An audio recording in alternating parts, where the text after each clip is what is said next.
Okay. So anyway, I just want to thank you so much for joining us to talk about, this wonderful book that you just wrote. But then I noticed that you've written other books, I have. and yeah, yeah, and you know, your book "To Boldly Go: How Nichelle, Nichols, and Star Trek Helped Advance Civil Rights." Wow, Angela Dalton. And you're in Oakland, and I'm in Alameda County too. So you're like a neighbor, which is so cool. And then the illustrations, Lauren Simmer, man, it is like, oh my gosh. I mean, she really captured, the essence of the work. I mean, it looks like you want to hang it up in your house. I mean, it's just so Absolutely. gorgeous.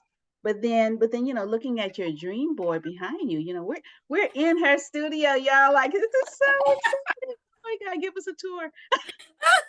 This is everybody. I love it so much that people appreciate it as much as I have. I call it my dream wall.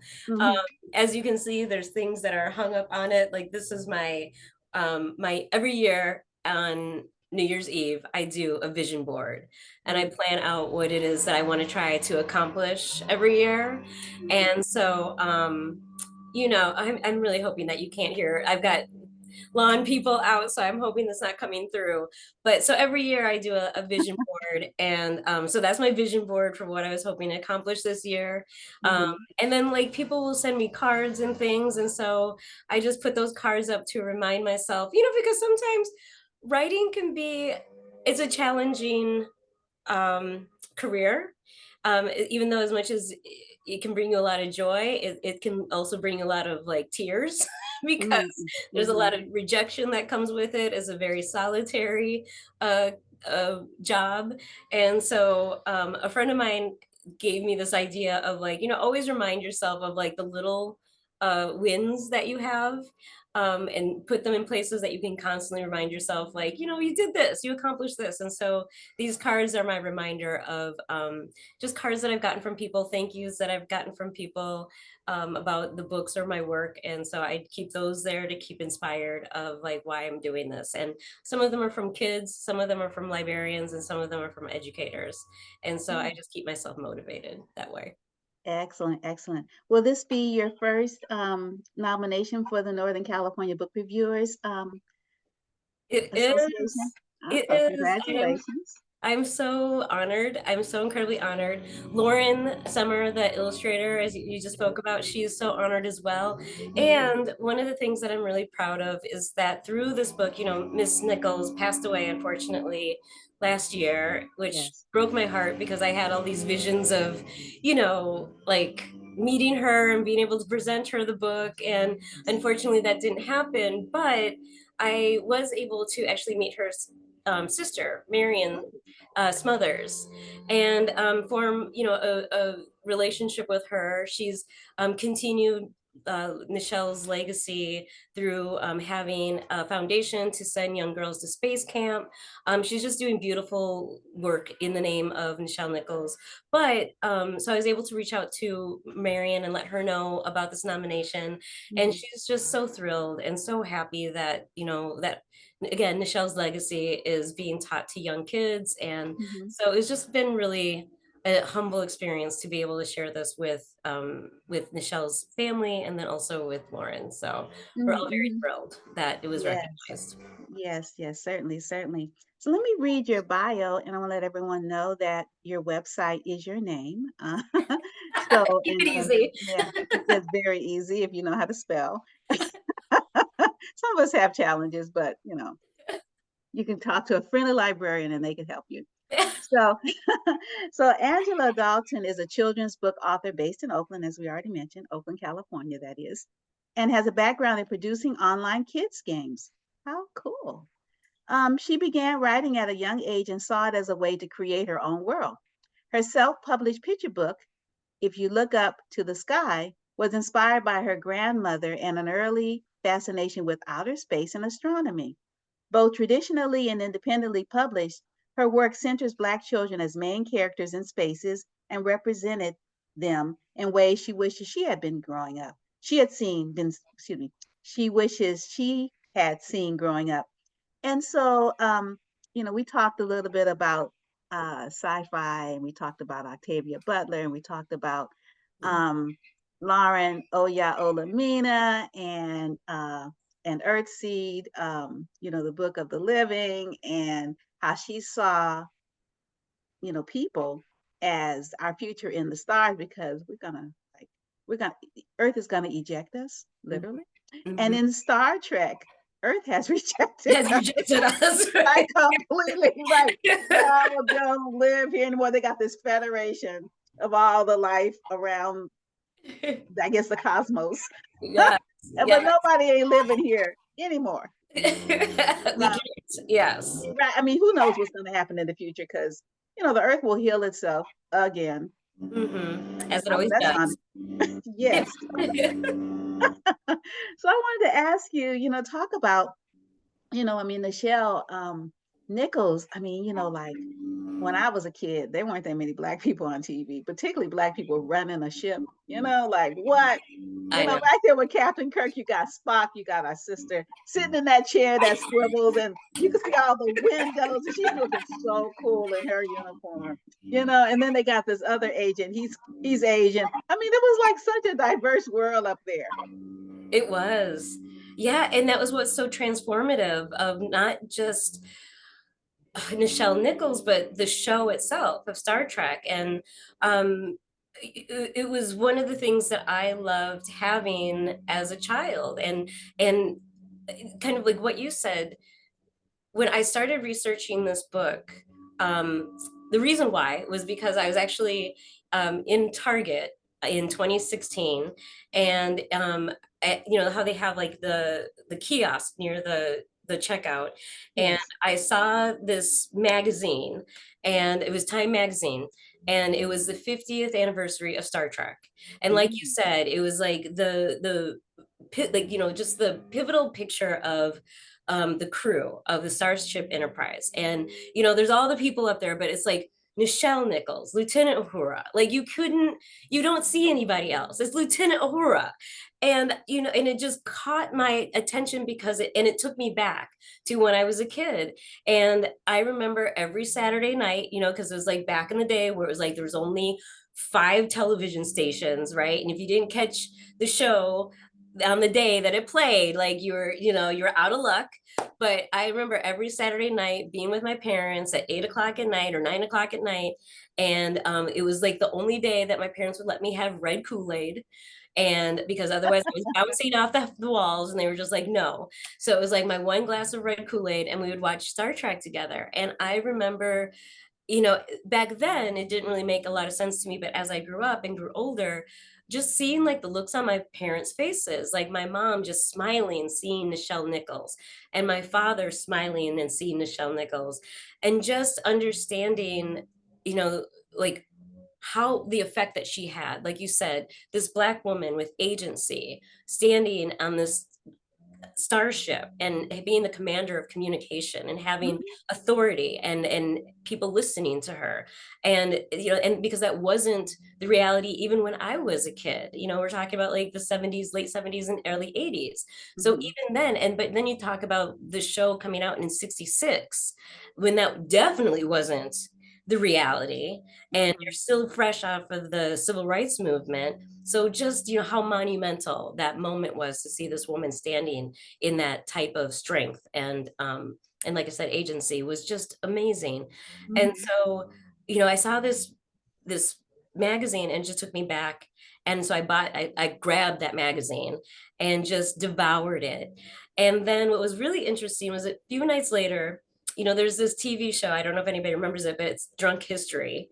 And I just happened to catch this episode of Drunk History where they were talking about this meeting between Nichelle Nichols and Dr. Martin Luther King Jr. After Nichelle Nichols, right? And after Nichelle Nichols had quit Star Trek because of all the racism that she was facing on the studio lot. And in my family, there were 3 people that we talked about, that we served. It was Dr. Martin Luther King Jr., Malcolm X, and Jesus. And how I had never heard about Dr. Martin Luther King Jr. and you know Right. Nichelle Nichols having this conversation where he said, "You cannot leave this show. We need you. You don't understand the impact that you're making, not just for Black people, but for white people, for all people, to see how Black people deserve to be seen. That we are Mhm. intelligent, that we have authority, that we have skills. You have to stay on this show." And I Mhm. couldn't believe that I never had seen or heard the story before. And Mhm. right then and there, I knew it had to be a picture book. And so I thought somebody absolutely had to have written it before. And when I did my research and saw that nobody had written the story, I was flabbergasted, but then I also knew like I have to write it. And so I was Mhm. really excited that I was able to write it Oh, me too. Me too. I'm so happy you were able to write it as well. Wow, she met with but Dr. King, he was just like everywhere, wasn't he? everywhere. Like having these important talks with people. I mean, people had important talks with him, and so that's really wonderful, like to share the encouragement. Yeah. But yeah, we totally needed her to stay, and I'm so happy. I mean, I hope things got better because you think about the first, Mhm.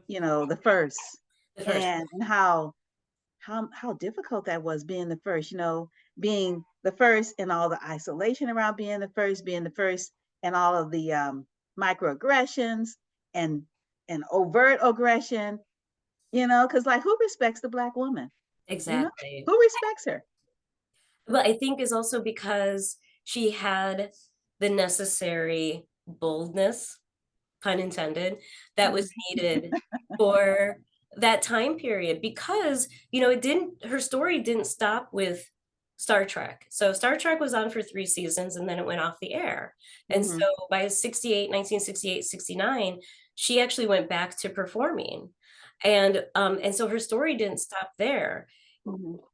Almost 10 years later, there was NASA had created the space shuttle, which is the first orbital that wasn't a rocket ship per se. And so Right. it could be remote controlled by on the surface of the Earth. And Mhm. so that opened up a whole new generation of astronauts. The problem was that NASA, being NASA and being racist, um, had never opened up their astronaut program to anybody but white men who had been fighter pilots. And Right. so when they tried to find qualified candidates and diversify their program, they couldn't do it because nobody trusted them. And they Mhm. turned to Nichelle Nichols because they knew that she was beloved. They knew that she had a platform because of Star Trek. And she is actually responsible for single-handedly, I mean, she had friends who helped her with her campaign, but she diversified the NASA space exploration program. Because of her, we had the Challenger crew, which included Ronald McNair. Mhm. The tragedy of the Challenger program, the Challenger space shuttle. Mhm. We have Sally Ride, the first Mhm. white woman in astronaut. We have Mhm. Dr. Mae Jemison, the first Black woman astronaut. And Yeah. people think like, oh, well, her impact, Nichelle Nichols' impact on space exploration stopped there. And really, it didn't. It even continues now, 50 years later, where we have the first Black woman to pilot a rocket into space, which is Dr. Cyan Proctor, who I had the privilege of meeting. And she's a Really? wonderful human being, and she's a poet and a artist. And she even talks about how she was influenced by Nichelle Nichols. Mhm. And so to have this impact that has had seismic rings that continue to expand into our modern day American and space history, I mean, Mhm. that just shows how much impact she had as a human being on Mm. everyone's lives, and she continues to. And so I just love talking about her because I think people have categorized her as being in the past, and it's like, no, she still has impact even today. Mm, mhm. So tell us about the astronaut pilot that you met. So how did that happen? Because of the book or because Because of of your the book. research? Oh, okay, okay. What Yeah. other doors are opening, right? It really is. Again, because like everybody, because Nichelle Nichols is so beloved. Um, One of my biggest supporters has been Sista Sci-Fi bookstore. It's an Mm, online bookstore. It's the first Black woman-owned bookstore that mhm, supports Black and Indigenous women speculative fiction, fantasy, and science fiction writers. Mm, And so Isa Sarah is the owner, and she's just been a beautiful and wonderful supporter of To Boldly Go. And she has online um, uh, like what she calls wind down Wednesdays, where she'll have people come on and she'll interview them. And she invited myself and Dr. Cyan Proctor to come on and just talk about um, Nichelle Nichols' influence, to talk about a little bit about Octavia Butler, to talk mm, about what our personal influences were as kids. And Dr. Cyan Proctor and I just, I mean, it was like kinship. I mean, I felt like I was with family just because we were talking about how we grew up and loved comic books and got into science and had family members who were technophiles who just loved gadgets. And so, so yeah, I've been able to make so many connections like that because again, Nichelle was so loved. Another great support system that I've had for this book has been all of the conventions, like the Comic-Con conventions, the Star Trek conventions. They are just such wonderful human beings, and again, their love and support of Nichelle has run deep and run long for decades. And so I've just met some really, really wonderful people that just hold her so dear to their heart. yeah. So, you're in Oakland now. Did you grow up in Oakland? I did not grow up in Oakland. I was a government brat. My dad worked for the government, and so we moved around a lot. I was actually born in Minneapolis, Minnesota, Mm-hmm. and we would move around to, excuse me, we'd move around between Minneapolis, Chicago, and Washington, D.C. a lot. Mm-hmm. Mm-hmm. So yeah, like I said, like I moved around to those three places a lot, and I moved to the Bay Area in 2016 and feel like it adopted me. And I'm really thankful for that because it's a great city. I love this city. Mm-hmm. Yeah, yeah. So to boldly go is sort of how you were raised too, right? And then being a part of the government, the federation, and I think Yeah, about, like you right at home here on. it was. It's It not really it's was. But there are a lot of people like you. There are a lot of folks that, they travel because their parents are part of the military. The military becomes a career for the parent. And like, you travel to other countries and other places and you meet different kind of people. And depending on, where your parent was in the uh I guess in the military, like person could be intelligence, which means you know how to keep a secret.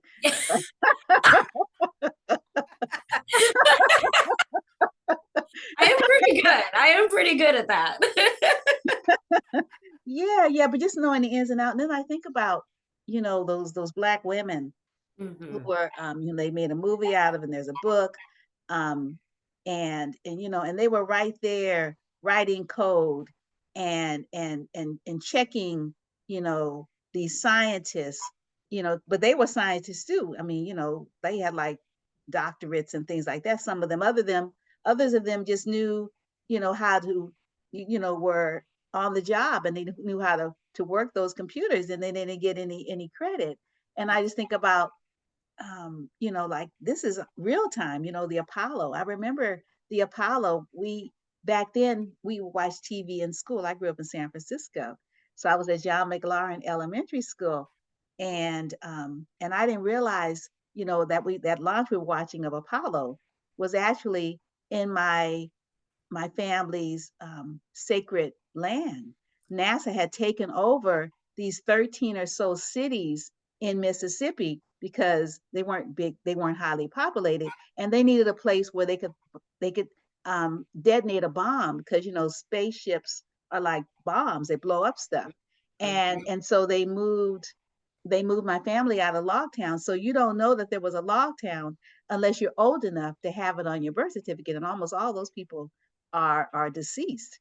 And um and so yeah, that's where my family's origin story is, in Logtown, Mississippi. But if you look at the test site, you read the history, you'll see that there were 13 cities in Mississippi that were all they moved the people out, and my mother said they gave us such a little bit of money we couldn't buy another house. Wow, So yeah, so I'm I've like never watching heard this, that before. and I'm like, these are my ancestors under the ground here, like what? Yeah, it was really interesting. And so I visited. because a lot of people work there. And one of my cousins, she retired there, and I was looking. It's still, you can't go on unless you get clearance. So Okay. Oh, so really? You so need yeah, you would military get, clearance? yeah, military clear. They run a check on you. So a friend of mine couldn't go because he had been too act he had been an activist. He was on somebody's list. It was kind of funny, but we got him in. I don't remember how. But anyway, so I went there. I was looking for the Black people story, right? I could not find it. And they still have alligators down on the lower level of that particular space. And they come out and you have to be careful because they will get you. But I thought it was really interesting. I was looking for like some narratives around the people who used to live, in these different cities that make up, the base now, but I couldn't find anything about on the Black people. I found other narratives and names of people, but not our story. So it's interesting, all of this, Nichelle Nichols, your story and how you're bringing it together, you know. Very, very, very nice. Very nice. So you having any kind of dreams about any of this? Like, is Nichelle talking to You know, sometimes. It's funny because I also one of another person who I've had the good fortune to meet was her former assistant, and I had told her former assistant about the nomination as well, and she was like, "It's gonna go your way. Nichelle's watching over you," and I was just like, "Oh, that's a really nice sentiment." And that night, I had a dream that Nichelle was like with me coming up the stage. It's like trying not to jinx myself, and as I told Marianne, it's always obviously an honor to have your work recognized and have it awarded. But honestly, this book has been so special in its own way, in such a different way than my other work, that I feel like I've won already. I mean, again, to have the fortune to have met her family, and also Gene Roddenberry's family as well. I got to meet his son. And sometimes you get yourself in these situations, you write these books, and at the time when I was doing the research and the writing, because she was such a public figure, there was some things going on in her family, and so to reach out to her family would not have had been the best thing to do, because there just was a lot going on. So it was nice to actually connect with them after the book was completed. But I was on a Zoom with them. They had done a speaker series in Nichelle's honor. Hmm. It's the first speaker series, and myself and Lauren were on, and they had asked us to come on, say a few words, but then also to read the book to the audience online. And so Nichelle's sister was there, Marion was there, and Jean's son was on the Zoom as well. And we were getting ready to read this, and it occurred to me, I didn't know if they had ever read the book, and I was like, what if they hate it?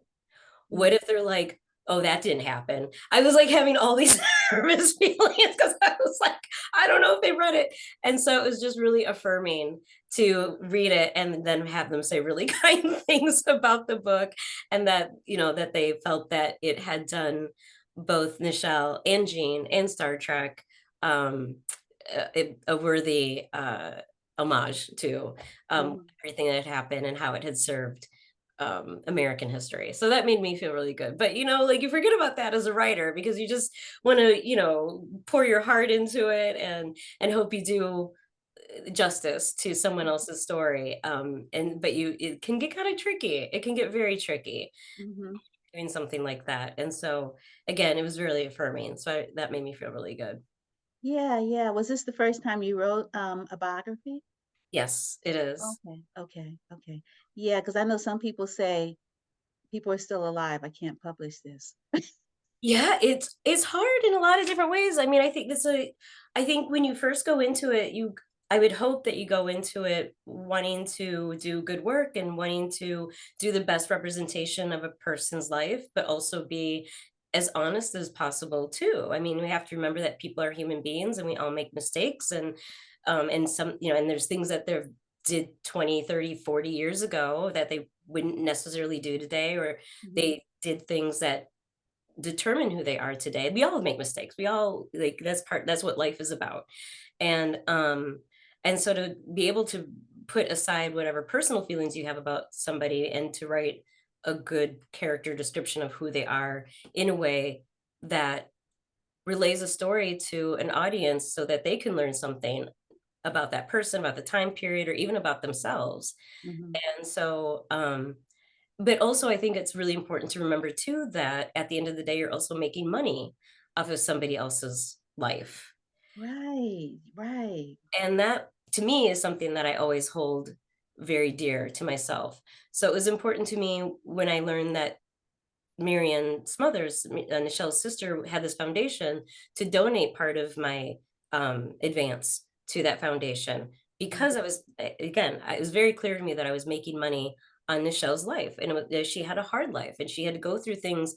The things she went through helped me not to have to go through them, and mhm, so I had to remember that, and I think there's a lot of people who miss that mhm, piece. mhm, They're doing books about other people that mhm, making money and benefiting their own lives off of somebody else's hardships or tragedies or life experiences. And I think that's just really important to remember.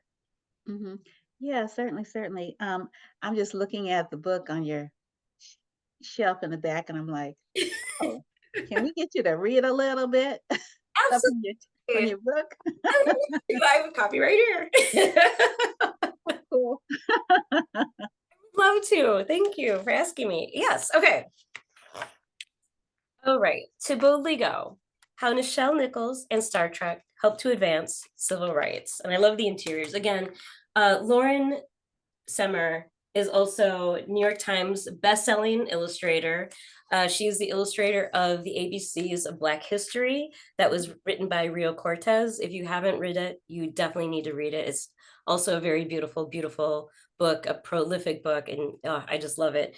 And when I was told that Lauren said yes to illustrating this book, I cried and then I did a chair happy dance and then I had to like pull myself together because I was just so happy. So okay. It was TV night, the best night, and I could hear the click, click, clicking of buttons as Dad searched for the right channel. As the sweet, syrupy goodness of red Kool Aid splashed into my glass, I knew the real treat was yet to come.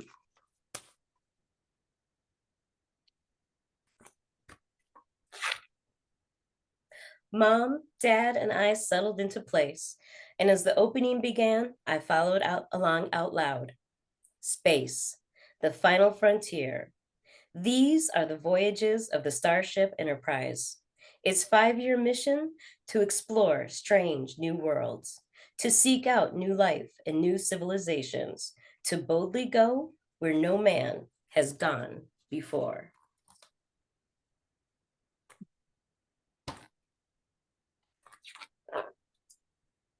The show was Star Trek, and we instantly fell under the spell of watching Captain James T. Kirk and his crew make peace and live in harmony with different life forms across the galaxy.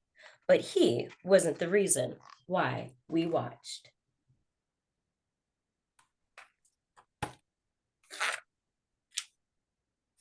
We watched to see Lieutenant Uhura perform her duties as the starship's communication officer. Hailing frequencies open, sir. Lieutenant Uhura was played by actress Nichelle Nichols, and we burst with pride seeing someone who looked like us standing as an equal to make the future better for everyone. This was important not just for my family, but for all Black people, because our reality told a very different story.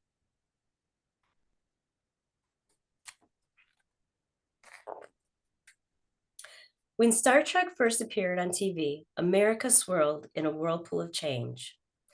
Dr. Martin Luther King Jr. and other civil rights leaders joined together to inspire people to march peacefully for equality and the rights of Black people.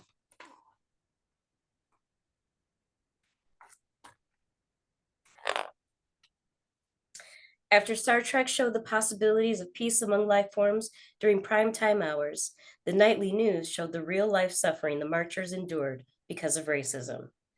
Attack dogs, fire hoses, jail. People watched as this happened to both children and adults just because of the color of their skin.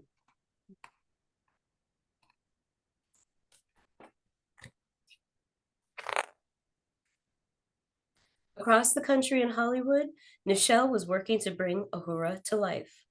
In a time when Black actresses played servants on television, Nichelle had the unique opportunity to work with Star Trek creator Gene Roddenberry to create the character Uhura. Nichelle worked on Uhura's backstory, explaining how she became a communications officer, leading a team of specialists to solve difficult problems. Nichelle also helped to discover Uhura's name. It was derived from the word Uhuru, which means freedom in Swahili. For Nichelle, Uhura represented how she saw herself: strong, independent, equal.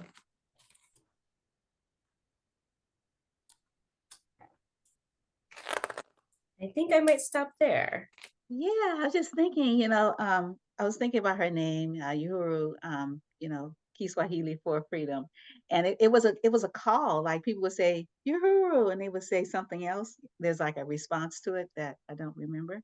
Um, and yeah, yeah, like her name is an affirmation. And I was just thinking about, this is an election year, and I was thinking about coming out from the Democratic National Convention, which was one of those places where you lived, Yeah. Chicago. Yep. And it was like, I don't know what your affiliation is, but it was pretty amazing, to be a Black woman, to be a woman, you know, in America at this time, because those women were like, they were amazing. Michelle Obama, hands down, like, oh my gosh. Oprah Winfrey, oh my gosh. And then all these people I did know, senators and congresswomen and, this, that, and the other. And then, the vice president, Kamala Harris, I learned how to say her name properly. All had to take a course, but we all need to learn how to say her name correctly. Oh, totally, totally, totally. And then for you to have this book, I mean, the book, you already have the book, but for the book to come out now, and it's like, people were even talking about ancestors at the convention. I'm like, y'all is like, where to hitch your wagon, folks. Because Yeah. Black folks always talk about the ancestors. But then white people talk about the ancestors, Asian people, everybody talk about it's like, oh, that's hecka cute. Hecka cute, but like whatever it takes. Go, just go. Yeah. So funny, so funny. But it's just like what, just the placement, just to think that book right now. You think about the Black girls, you Mhm. think about the babies that haven't gotten here yet, the ones that are going to be born in 2025, to a Black woman president. Like, what? What? And What? I mean, Shirley Chisholm, I know she's like dancing a jig, like, I tried it, but hey, now is the time. They weren't nice to her, but no, everybody's nice to Kamala. but I'm also like excited about, you see the future also at the DNC, like Amanda Gorman. Yes, I saw yes, yes. Amanda Gorman taught me that I need to step up my communication game, because when she was like roots with the tree, I was like, okay, I need to implement my hands more with my talking, because she was she's legacy. She's just going to be legacy. She is our next generation of Dr. Maya Angelou. I mean, she makes me so hopeful for the future. I'm so Hmm. glad she exists, and her words are beautiful, but her presence is just the dynamic we need right now. Hmm. Yeah, and now, in your chosen, home, Alameda County, Oakland, you think about all the folks that were there that are ours, like Latifah Simon, you know, Latifah Simon, I knew her auntie, I knew her father, I know her uncle, I know her auntie. I mean, the Simons, they're like big time in San Francisco, like they're one of those Black families. Mm-hmm. And and then the organizations that she created for girls that were not in trouble, to keep them from getting in trouble, but they were homeless.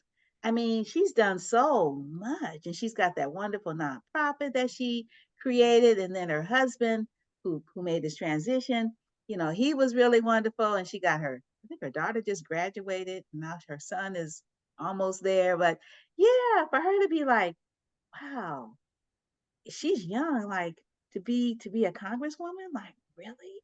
Yeah. So you like seeing these people and you think, wow, I don't know how you keep your morality. How do you keep your conscience in a place that's so so rife with, you know, other types of morality. Like there is no like it's so immoral, you know. But then for them to like Michelle Obama and President Obama, you know, to want to like step in there, and it's like, wow, whew, like I don't think you could pay me to do that job. It- But Me both. You and me both. It's not an easy job. It's not an easy job. And we have to remind ourselves of that. But it's also that we have to, I mean, I think that's our role as constituents, is that we have to remind them to stay moral. We have to remind them yes, to do the right thing. We have to demand that they do. mm-hmm, That's mm-hmm, our job. So that's why we have to continue to be at protests, making our voices heard to make mm-hmm. sure that they stay true to what they are promising. And Yeah. that's our job. Mm-hmm. Yeah, yes, definitely a participatory democracy. And people forget the participatory part. Like you don't just vote, you stay in there, you know, because these are people like us. But we're not tempted with the kind of stuff they get tempted with because they're like up there with the devil. you know, like, oh man, a lot of stuff is swimming there with Right. them. It's like, oh man. There's so many things happening right now. So I'm actually a member of Authors Against Book Bans because book bans and challenges are just running rampant right now. And Mm, this time last year, we were saying, well, book bans will never come to California. Well, guess what? They're in California now, mm, especially in Southern California. And it's really becoming the challenges are growing, they're not dissipating. We just had the entire state of Utah banned the books of 12 women writers through the whole state of California. I'm sorry, not California, the whole state of Utah.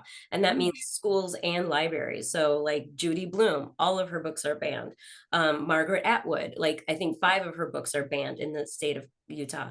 And so, again, that is the first state to do that. And I'm sure there's going to be more states to follow.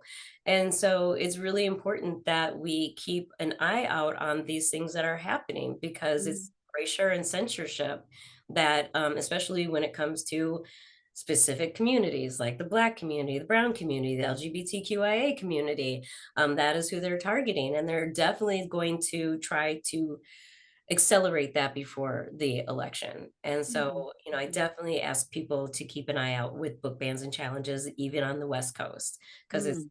everywhere. Yeah, yeah, wow. Well, let me tell people how they can meet you and buy the book and see you walk up across the stage and take that honor for Nichelle Nichols and all of the women in, you know, space exploration and being the first in this and the first in that, and even not the first, but just being able to stand up. The women that were able to stand up so we could be here sitting talking about all this stuff. So the Northern California Book Reviewers Northern California Book Awards is Saturday, September 7th, so a week from this weekend at 2 o'clock. It's free. It's at the Koret Auditorium, which is a wonderful space in San Francisco at the San Francisco Main Library. You know, Koret has donated a lot of money, so a lot of things are named Koret. Don't know the Koret's history, we have to look him up. But in the meantime, that's the name of the auditorium. And it's in the basement of the library, and you can't miss the library. And there's BART. You could get off right there and cross the street. And the address is 100 Larkin. Really, you really shouldn't drive because it's hard. It's I hard to mean, you could park in the garage, but why park in the garage when you could take BART? You know, 2 o'clock, you know, on a Saturday should be very, very nice. And they're going to be, it's really wonderful. They have a special guest speaker that's going to be getting the Fred Cody Award for Lifetime Achievement and Service, and that's Jane Hirschfield. Mhm. Oh my gosh, I just love that woman. She is like, oh man, you know, you talk about a person living the word, you Mhm. know, with their behavior and the action, how they show up in the world. She's that person. She's a poet, essayist, and one of American poetry's central spokespersons for the biosphere, insofar as you know the planet. And we're talking planet right now. We you know we mentioned Octavia Butler and uh, her Parable of the Sower, and I haven't had an opportunity to let you like chime in there, but we're gonna get there. And then there's the NCBA Groundbreaker Award, and they've got recognition awards, and they've got like again nominees for a lot of different categories. Got poetry, fiction, creative nonfiction, general nonfiction, and then we have California translation, and then we get to children's literature. And I don't know if it like you have to sit through all of that to get to you. I'm not sure if this is the order, but don't get up, folks, and don't come late. Like get there on time and just sit back and just enjoy the experience because there's something about books. Even though we have these electronic versions and you could have them read aloud to you, but there's something about the book, touching the book, seeing the artist, because, writing is an art, you know, writing is an art. So to see the artist and to see, their life in these words, I mean, it's just like so special. So you don't want to miss that. And you bring your kids, Absolutely. I'm just bring gonna your kids. say it's It's a family thing. And they have food afterwards if that helps. yeah. Again, this is my first time, but I've heard it's just such a beautiful gathering. Again, like if you love books, like you said, there's so many beautiful books that are nominated. I love the book. I mean, I'm in good company with some really Mhm. beautiful books. Mhm. And yeah, so if you are a Yeah. book lover, you definitely should come and enjoy and just Mhm. celebrate the words and the work of so many great writers and artists. Yes, certainly. And then also, it's Northern California because they have a Southern California, I think. We do. So these people are your neighbors. Yes. Like you could know them. Like they could be, you could if you're a parent, their kids could be in your children's classroom. You Mhm. know, They- you yeah. could you could shop at the same stores. You could go to other events and say, "Oh, I just saw you. You were nominated. I got your book. You autographed it for me." And then that's another thing. You could buy the book and you can get it autographed. And then, people resale value. An autographed book has really good for the capitalists listening. Yeah. So I want to give you an opportunity. I have because we didn't talk about how you came to be a writer. Like, did you go to school for it or what? I just know you've been doing this since you were like a child. Uh, and so I was wondering if you want to talk a little bit about that. And you told us a little bit about how you got this idea for this particular book and your creative process in just by listening, about the research and sort of looking at other people in the field and things like that. But if you want to go into any more detail, that's fine. Because I'm sure there's a whole lot of people that want to get published, not self-published, but published as well. There's nothing wrong with self-publishing, but it's nice to I be. self-published my first book, actually, my Mhm. first picture book, If You Look Up to the Sky. I Yes. published that. How I got into writing, well, you're right. I mean, I loved writing when I was a kid. I loved reading. Let's start there. I loved reading when I was a kid, and I think that's the most important thing if you Mhm. want to be a writer is that you need to read. You need to love reading, because you need to see how the craft of writing happens. Um, and because there's just so many different structures of writing, there's different points of view of writing, there's different devices that can be used to make it interesting. So you definitely need to love writing, or I'm sorry, love reading. And so as a kid, I loved to read. I loved plays, actually. I love to read plays. And then I was um I'll use the word bossy, but in a really good way. I love to tell people what to do. And so I would get my friends together and we would put on plays and I would direct them, or I would write the plays and I would direct them.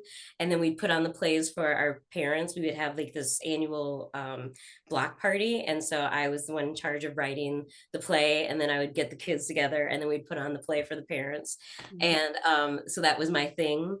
And then as I got older, I went to college and I really wanted to be a writer. I knew I wanted to be a writer since the third grade, actually. And I went to college and I went to the University of Minnesota because that's where I was born. And I applied for the creative writing program, which you had to write a 25-page manuscript to get in. And I got in. And then, because parents are the killers of their children's dreams, my father said that he was not going to pay for me to be, he was not going to pay thousands of dollars for me to be a starving artist. And he said, you could be a writer, but you need to make money at it. And so I went to my counselor crying, bawling, because it was really hard to get into the creative writing problem. And, this is after my dad, telling my dad, like, I could be the next Maya Angelou. How dare you? And I just being really dramatic. I could be the next Alice Walker. You don't know what you're doing. And my counselor, thank goodness I had a good counselor, because he was like, okay, settle down. Why don't you apply for the School of Journalism? And so that's what I did. It just so happened that that day was like the last day of admissions for the School of Journalism. Mm. Didn't have any of the required admittance materials, and he's just like, just use your creative writing manuscript. And so I did, and I got in, and I went through the advertising track as a copywriter. And so this was also the days of the start of the internet, and I went to school for advertising. I got out and I got into um, as a copywriter in like for websites and things Mm. like that. And I hated it because um, clients are the worst, and they would just tear your work apart, Mm. and just make really idiotic comments about your work. So I was like, I don't want to do this anymore because they're killing my soul.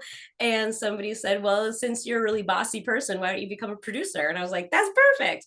And so I became a producer, a digital producer, producing websites, putting teams together. And that's how I became an online games producer for kids. Mm. And which was it was like my favorite job, because I worked with cartoon, like I worked with TV networks, creating games and activities for animated TV shows. So like my clients were Cartoon Network, Nick Jr., Nickelodeon. So it was really fun. And that's how I got into writing for kids, because I would take their story Bibles from their show, and I would have to figure out like what games would be interesting to complement that season. And so I learned like how to write scripts and how to write dialogue and how to do world building. And so that's really how I learned a lot about like the mechanics of writing for kids. Mhm. I did that for a really long time.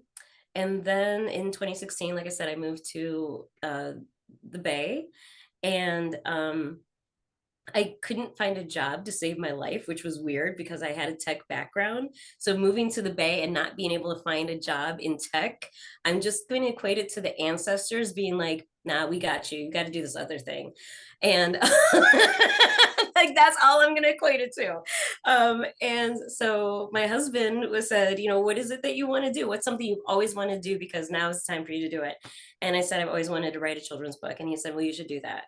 And that's where I wrote the manuscript for my first book, If You Look Up to the Sky. I didn't know what to do with it. I ended up interviewing 10 authors. 5 had self-published, 5 had traditionally published. And across the board, all the traditionally published authors had said, I wish I had self-published my first book, because that story was so personal to me. And my first book was really personal to me. That story is very personal. Like you said, it's like my great grandmother actually was like the one who said, Angela, if you're ever feeling lost or alone, just look up to the sky. And if you see a moon peeking through the clouds, just know you're where you're supposed to be, and you're with people who Mm. love you, and you're cared for, and you're safe. And that just kind of always, because we had just moved and we had just landed in Oakland, and it's new and I didn't know anybody, and you're just like a little bit out of sorts, and you're a little bit fearful, like, did I do the right thing? And Mm. that just kind of stuck with me, and that's what I turned into my first picture book. And I just kind of never looked back. And it just I started I went I applied I registered for this online community called 12 by 12 Picture Book Challenge, which I love. And I tell anybody who wants to become a picture book writer to go to 12 by 12. They start their season in January. And for the year, you write a new picture book every month. Mm. Challenges you to sit down and just write. It doesn't have to be pretty, it doesn't have to be perfect, it's actually gonna be awful, but it gets you into a rhythm of writing, it gets you into the rhythm of revising, and then you can upload it and get peer feedback. And that is really how I got into learning the craft of writing. I learned how to query agents. I found my agent through that group, Mhm. and that is how I ended up here today. Oh, wow. You're really practical. Thank you so much for the wonderful practical uh, answer. You're Mhm. welcome. No, no, we could do something with that. Yeah, I like to help people, like, I mean, people always like, "I wish I could do that," and I was just like, "You can do it," and, Mhm. you can do it by writing. I love Stephen Barnes and Tannerine Dew, they're both novelists. Oh yeah, I love Genevieve too. Oh, Yeah. Tannerine Dew is amazing! Isn't she? Isn't she? And she is like, she just churns them out. Like, the one she did with her mother. That's a beautiful book, isn't it? Book, yes. Do Yeah. you know every Friday at noon, she Mhm. and Steven, I think it's called Life Writing. I think it's lifewriting.com. Mhm. They have a Zoom. Anybody Mhm. can come and Mhm. they talk about writing and craft and Mhm. anybody can join. And like usually it's just like 20 people. And I'm like, Mhm. this is insanity because they're just dropping gems. So I tell Mhm. people if you want to be a writer, go to Life Writing, noon on Fridays, Mhm. Tanana Review and Stephen Mhm. Barnes. Do yourself Mhm. a favor. Tell Yeah. me I sent you. Yeah, totally. It's so interesting. I interviewed her many, many moons ago because I really like her Immortal series as well. I mean, because like they are such hip vampires. I mean, they order the blood. It comes from forgot, where does it come from? It comes from a lab. They're not biting people in the neck. That's like so primitive. But then I think about Octavia Butler, her last book, Fledgling, and Yes. that was such a compassionate, but she was such a compassionate vampire. Like she didn't take too much. I mean, it was a way of bonding. Like we talk about the blood a lot in our community. Yeah. That it being in the blood. We talk about blood connecting us. In a good way. Yes. I just, Flat, and I'm thinking about that whole vampire motif in Black sci-fi. Like what is that? But I think it's the blood because we think about being in the diaspora, Mhm. how our people got here, how our families were disrupted and interrupted, and we had to recreate what family looks like. So it was more than the blood Exactly. because for some of us, we never knew our blood anymore because our people were like over on that ship or killed or whatever. That's kind of interesting. What do you think?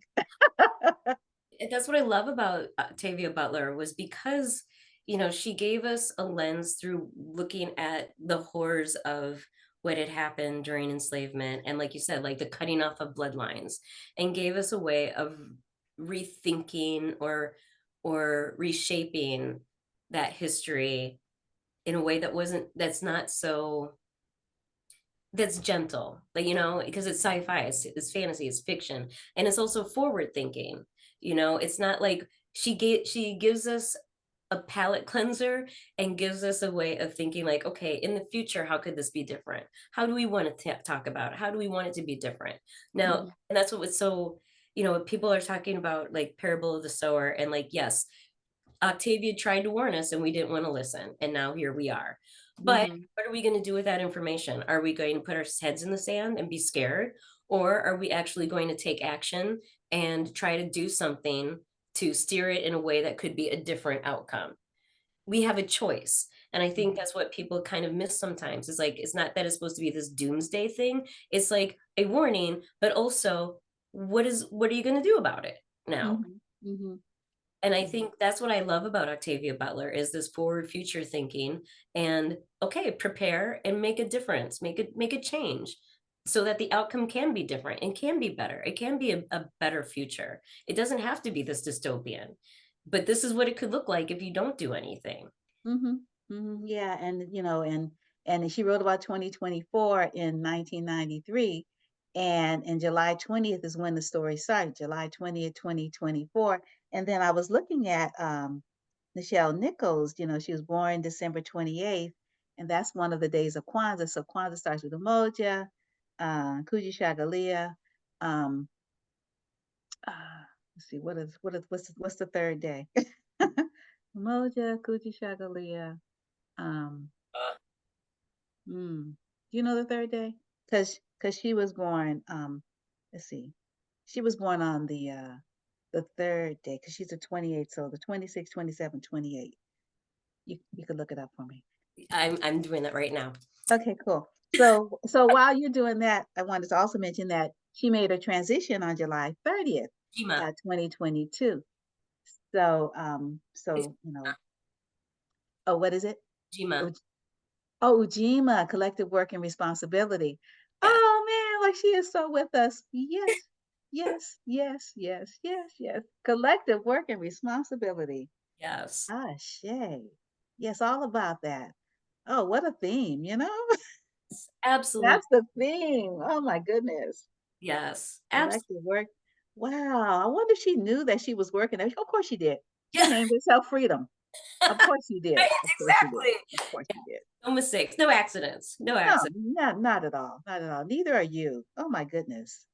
Neither are you. You're doing such good work, Angela. Oh my goodness. You're gonna totally walk the stage. I think I'm gonna come out of my hibernation and get on over there. My grandson is having his golden birthday, but it'll be over before 2 o'clock, so I can get on the BART and come on over and meet you. Well, I would love to see you. I'd love to meet you in person. Yeah, yeah. Well, hey, we neighbors.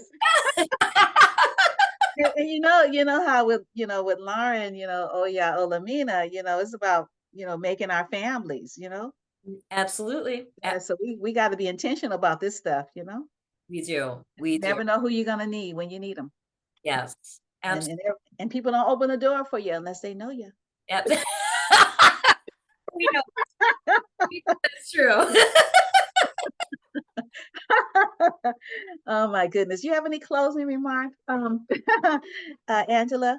I just want to say thank you so much again for having me. This was a joy. I really appreciate um, celebrating the book with me and celebrating this nomination. Whatever happens, like I said, I just feel like I already won, and because it's introduced me to so many people like yourself. And I just hope that again, I mean, good company with a lot of great authors, and I just am glad that we continue to celebrate books even in light of the book challenges and the book bans. And I hope that people will pay attention to what's happening because we need to have these books. They're important, and we need to have our voices and our stories out in the world. Certainly, certainly. All righty. Well, you take good care. Keep writing. Look forward to reading more of your books. And again, thank you so much and congratulations. Thank you. Thank you so much. Peace and blessings. Thank you. Bye bye. Bye.